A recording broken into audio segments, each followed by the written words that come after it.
For this discussion, I was assigned to the negative group, so all of my answers were based on a negative impact to an organization. For power, I chose expert, coercive, and legitimate power. I believe all three can have a negative impact on an organization. For expert, that is when the person in power is believed to be knowledgeable and they hold a high value due to this knowledge. I think that this person who has this power of expert can be negative because they cannot be willing to be open to other people's thoughts or ideas, and they also can have an air about themselves as being smarter, so that will make people not want to approach them with their ideas, which could in turn be better.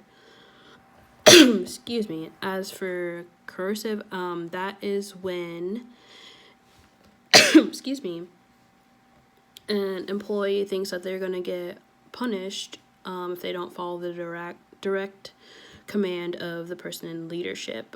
For me, this is obvious that it can be negative because it will lower morale of the individual.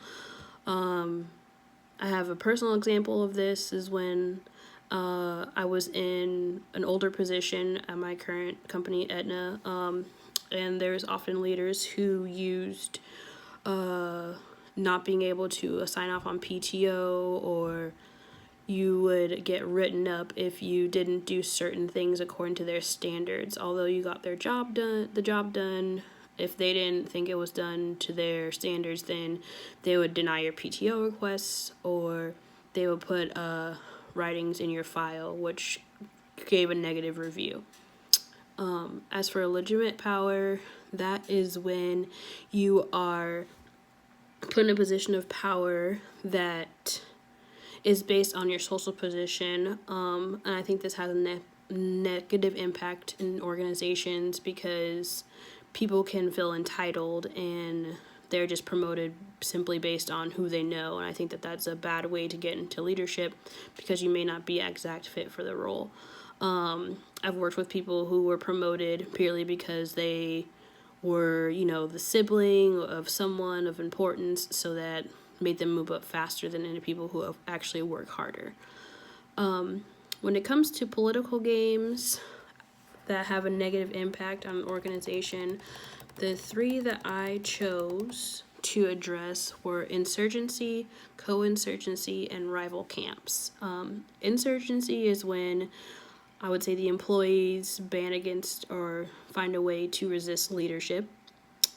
Counterinsurgency is when leadership finds ways to fight back against those employees who are being insurgent to them.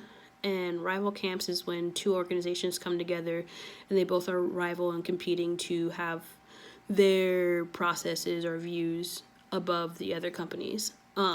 Personally, I have been in a situation of rival camps. I've been in a few companies who are bought out by a larger company, and although the little company, those managers fight to have their views met, in the end, the larger company seems to always win.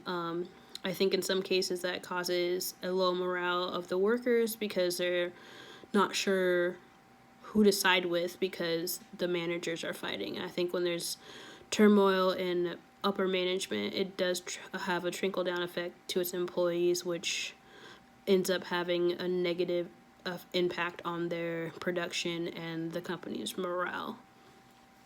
That is what I covered in my discussion based on negative views for an organization. Thank you.